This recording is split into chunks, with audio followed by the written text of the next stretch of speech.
Good morning, boys and girls. This is our last get-together for Renaissance class. We've had a wonderful, wonderful time together. We've learned a lot, and today we're going to go over some of the things we've learned in Renaissance, and then we're going to talk about the wonderful time that followed the Renaissance. Very, very exciting time called the Age of Enlightenment or the Age of Reason. And Winnie has been reading quite a lot lately. She's actually reading a book by Benjamin Franklin, who really featured in the Age of Enlightenment. You know, it had spread all the way from Europe and come all the way to America. We're going to learn all about that today. So Winnie, you may go and you may keep reading your book. Take your Benjamin Franklin book with you, and I will see you later on. So, now we're going to talk about some of the things we've learned during the Renaissance. It was a very important time in human development.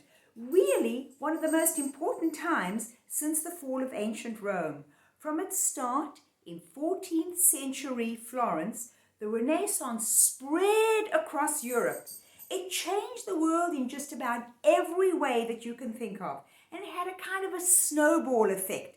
Each new advance paved the way for further advancements. A wonderful, exciting time to live. Just before the Renaissance, they'd had something called a terrible plague, the Black Plague, often called the Black Death, which actually was a little similar to what we are going through with coronavirus at this time.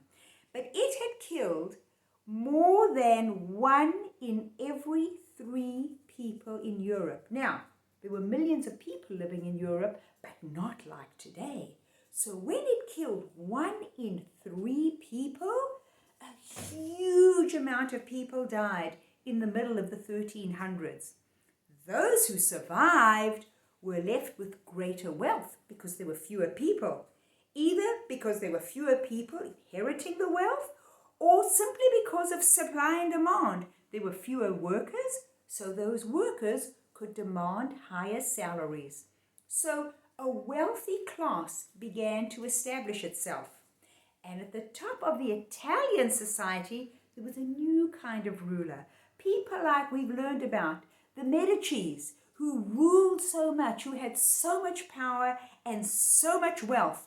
And then there were incredible artists, some of the ones we've covered and learned about.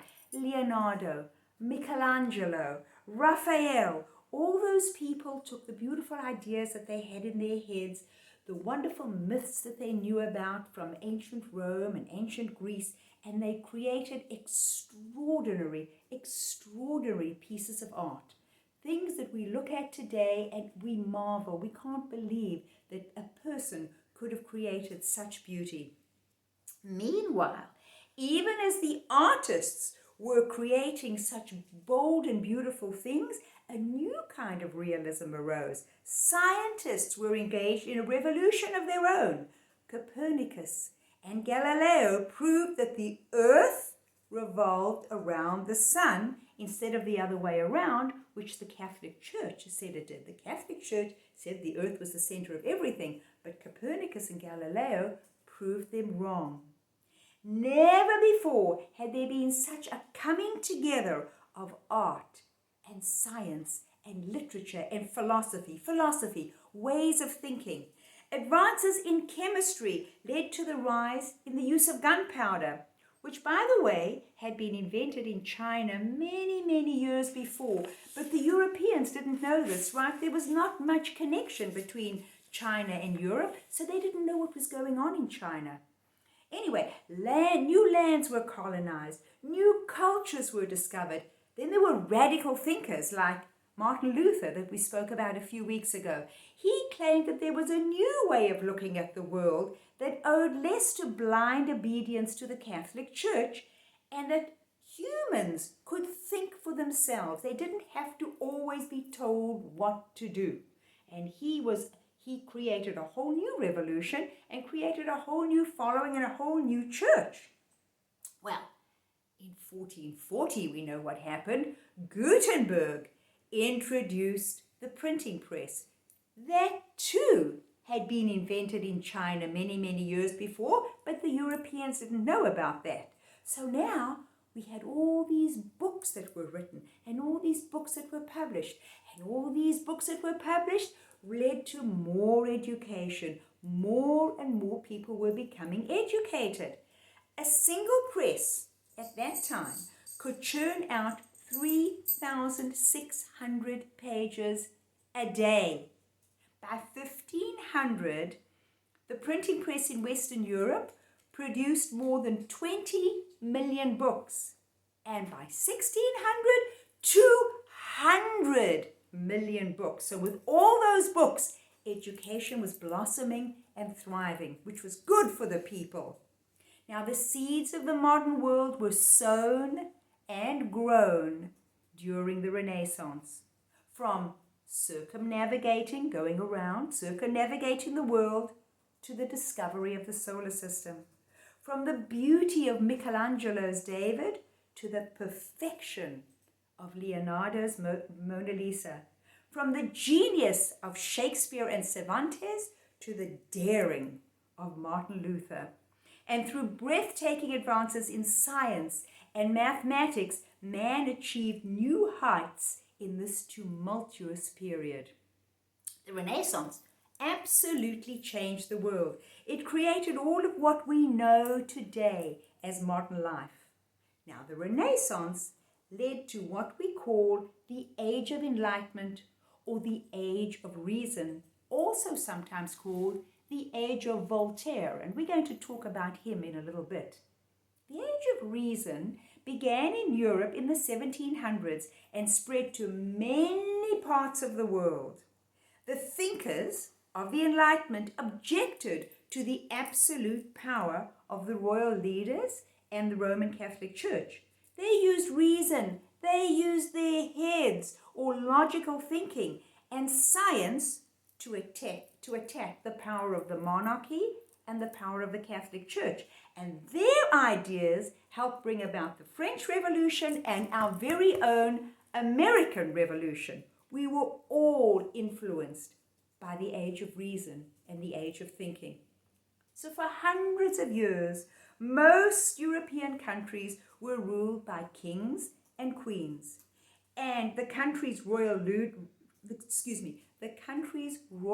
leaders and rulers were the sons of earlier kings and queens. So the power was passed on from father to son, sometimes from father to daughter, usually from father to son.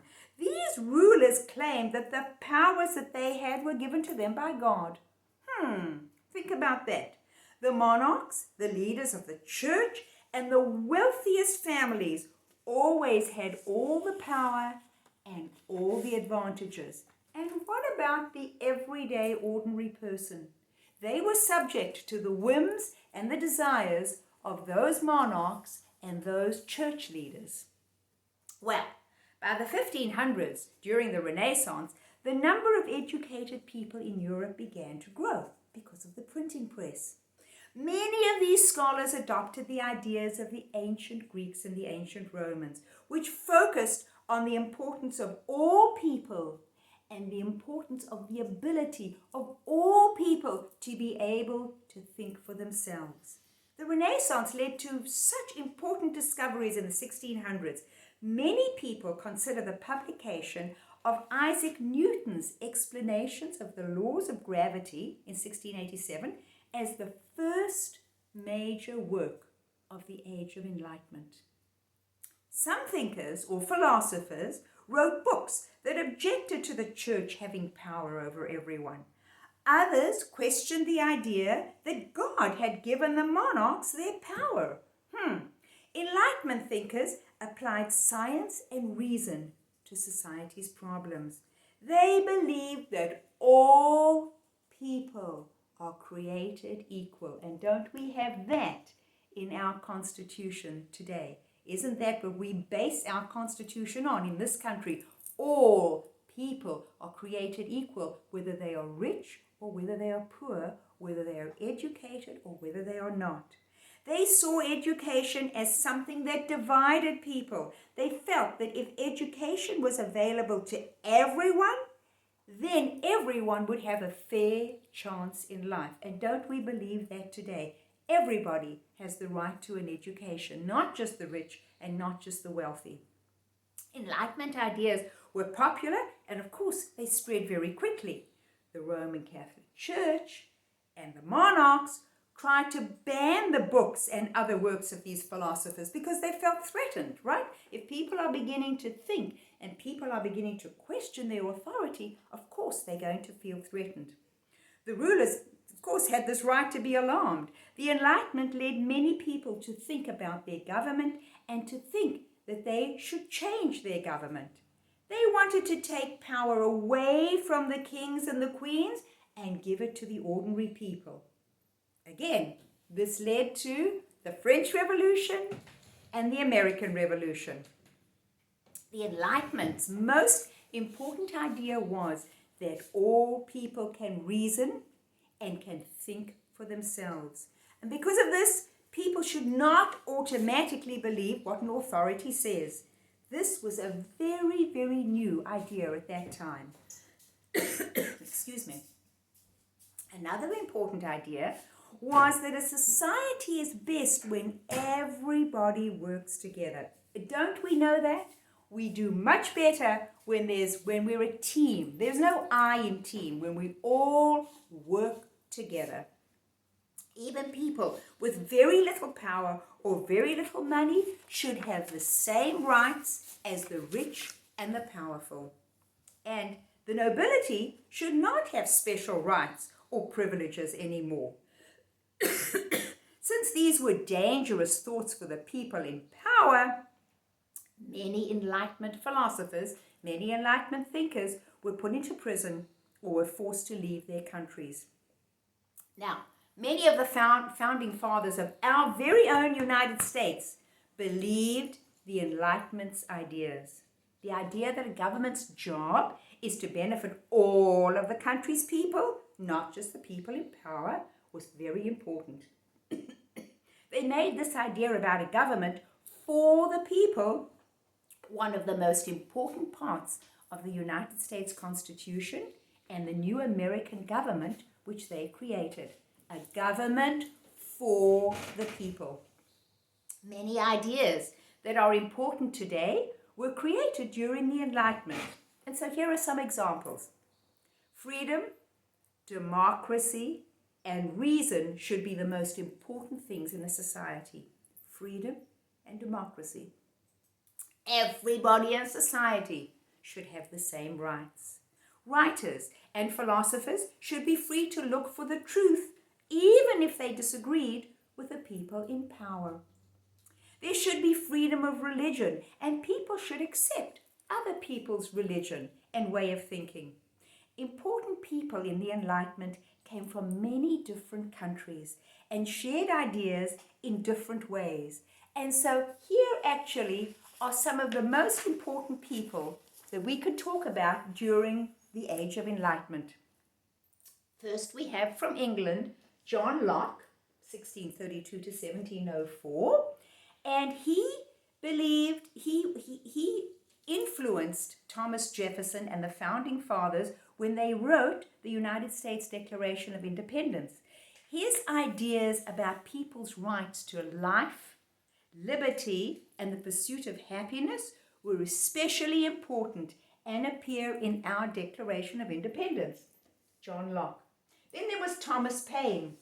He wrote a pamphlet called Common Sense, which said that England should not be allowed to control the colonies in America. And didn't we Americans feel that way too? We didn't want to be controlled by a king who never visited us and who didn't know what was going on over here. Well, in France, we had the very famous Voltaire. He argued with the Catholic Church and the government because he said people can think for themselves. They shouldn't be told what to do by the Catholic Church or by the government. They should be able to think things through. Then we had Jean-Jacques Rousseau. He criticized the French state, and he was a very, very famous philosopher, actually born in Switzerland, but he was French. And so he was a famous philosopher. Then we had Diderot. He wrote the first encyclopedia, 35 volumes of it. Amazing. And then we come to the Americans. So we have our Thomas Jefferson. His whole ideas were democracy. He was involved in the Declaration of Independence. He was involved in our Constitution. And of course, we know he was one of our presidents. He was a statesman. He was a philosopher. And he was a great, great patriot. And lastly, today, we're speaking about Benjamin Franklin. Oh, I love Benjamin Franklin. He was a wonderful statesman and a polymath, a person who is versed in so many fields. He was a famous author. He was a scientist. He was a writer. He was a poet. And these are some of the famous people who lived during the Age of Enlightenment, which followed the Renaissance.